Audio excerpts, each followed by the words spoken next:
Had somebody ask me the other day about tithing, and they were feeling guilty for not tithing 10%. They're making a lot more money, and it was a lot of money. So they stopped giving as much. And another person is they're getting older. It's a couple. They're in their 70s, and from what I was told, they were very faithful tithers. And now that they're getting older, and they can't, they're not making as much money, they're in hoard mode, and trying to consume or conserve all the resources. So they stopped tithing, and they were faithful tithers, or they just don't give near as much because their income is lower.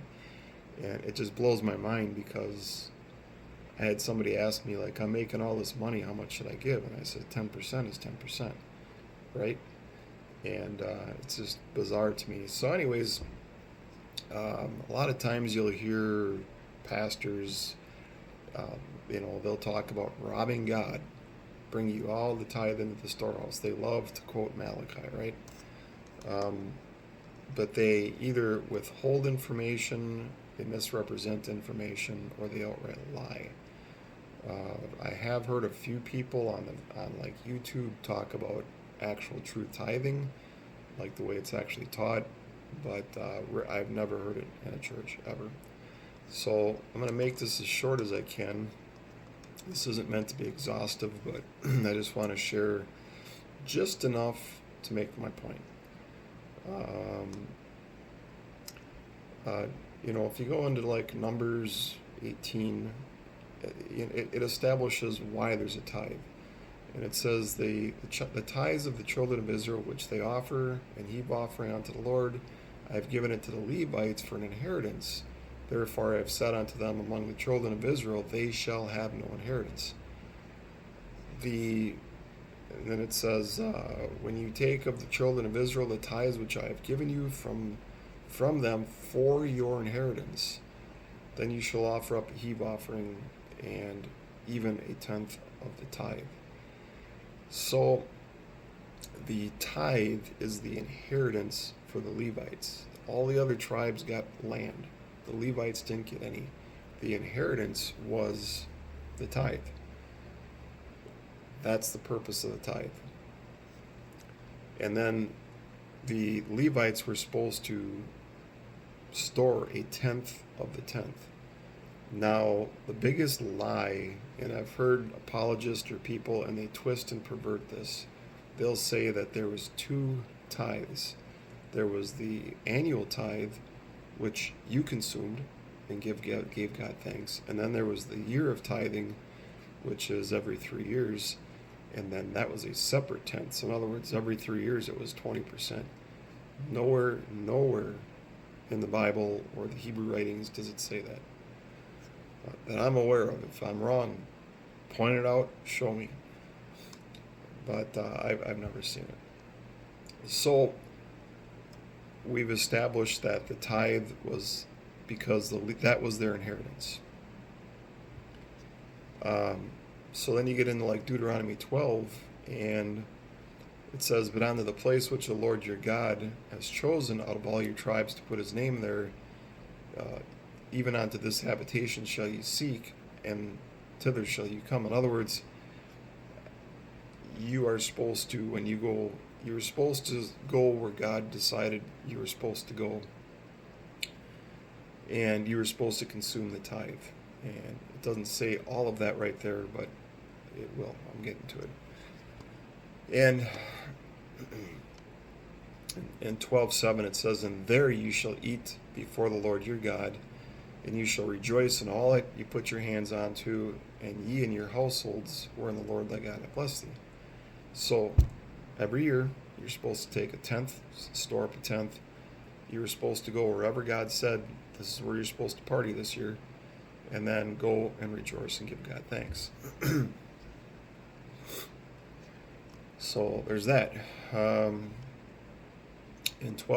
Deuteronomy 12:17,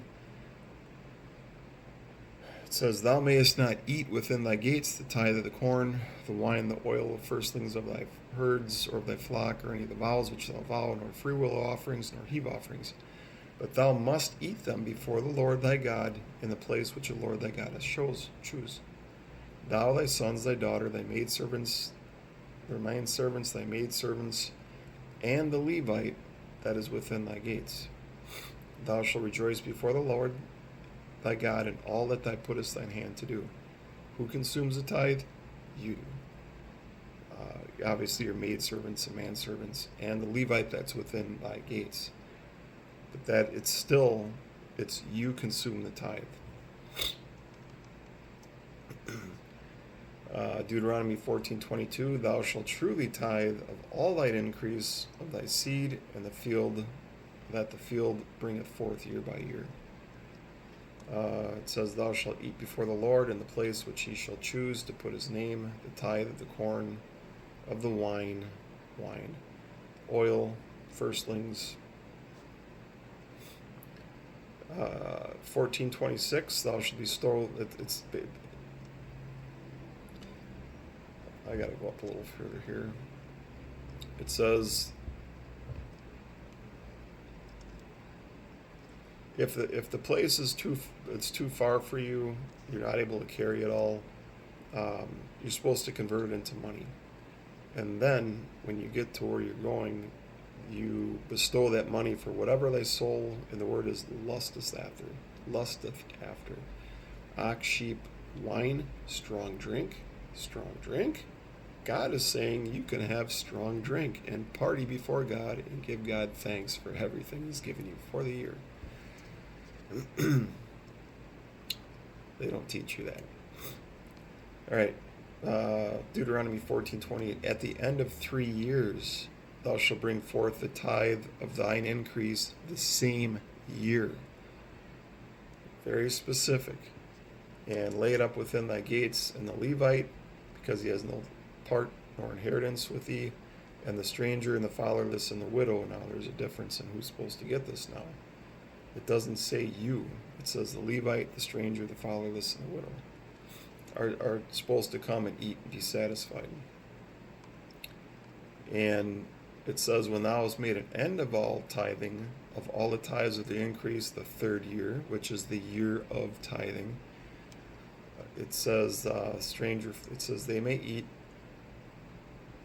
and you're supposed to keep that commandment. It's very important.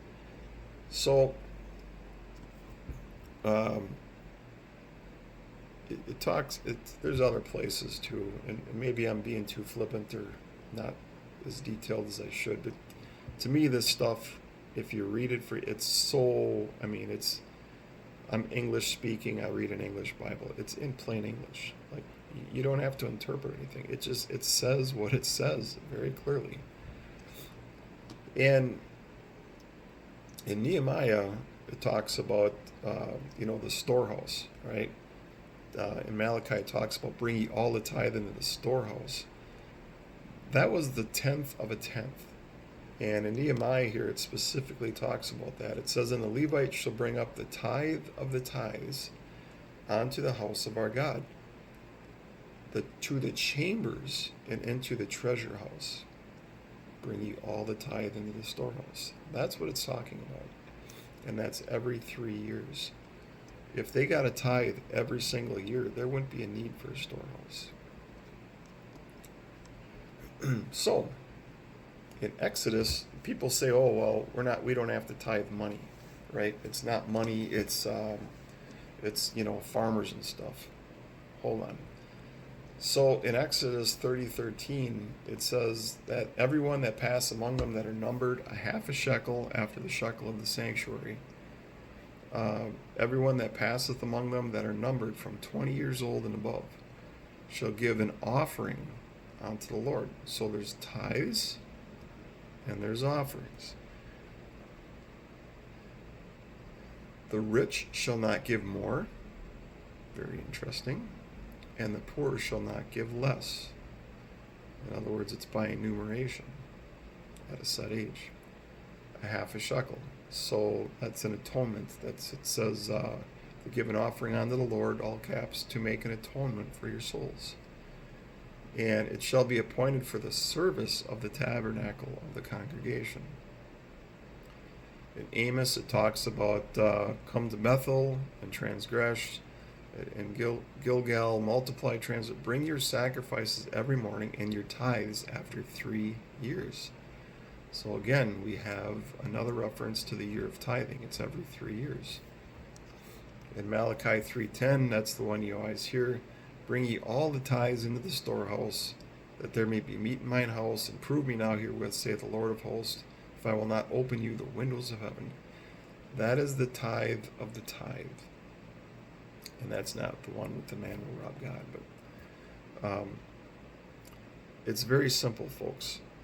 You are supposed to consume the tithe, 10%, for 2 years. You, your family, and the Levite that's within your gates, in other words, within your local thing. But it's you. Every 3 years, you're supposed to put aside from that year. It's not an accumulative thing. From that year, a tenth. And it doesn't say you consume it. It says that the Levite, the poor, the fatherless, the widow, the stranger, they are to consume that, and then the Levites are supposed to take a tenth of that and put that in a storehouse. I don't know, and then it's a half a shekel. So for the service of the tabernacle, all right. So today there is no temple. The Levites, the Jews, they do not collect a tithe. They don't. And the reason for it is there's no temple. They're not doing the service of the Lord. And so Christians they're greedy. And they're taking something that was from the Old Testament, the law, which is funny because they always like to pick from the law when it benefits them. And, the Sabbath, and that's, we're not under the law. It's funny how that works.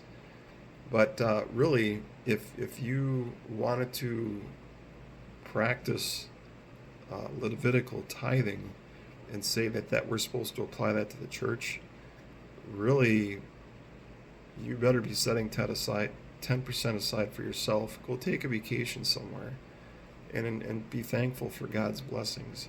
And then every 3 years give. Well, okay, so now the church needs storehouses. So if you take 10% and divide it by 3, it's 33.333%. I'm sorry, not 33.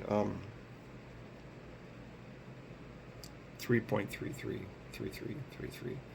So it's 3%. It's a little over 3%. And if you want to break it down, and that's really all the Levites were getting, and then they had sacrifices and stuff that's kind of the sin offerings. And honestly, I think the sin offerings were more for feeding the Levites than it was for it doing anything for your sin. That's just an observation. I know they say, the blood, because, the New Testament says the blood of goats and bulls can't take away sin. And really, on a side note, there were sins unto death. Those were sins that literally demanded a death sentence. And then there were lesser sins that's the ones you offered sacrifice. And the New Testament, one of the New Testament writers, he says, there is a sin unto death. I do not say you should pray for that. That's why. So, anyways, tithing, what they teach today, most of it's a lie. It's not biblical. The Jews don't even practice it. And if you want to apply it, great. There was a temple tax. I call it a sitting fee. If you're in a church or whatever organization and you're getting something from it, you should be paying. There's a building to pay for. There's electricity, air conditioning, water, maybe property tax. If there's a speaker, the speaker's got to make a living. So you cheapos, most of you aren't even tithing, and most. There's statistically, it's a very small percentage of the church that actually even tithes. And then you have the faithful ones, and great. If you want to give, great, but nobody's really, you shouldn't feel compelled. That's it in a nutshell, 15 minutes. Enjoy.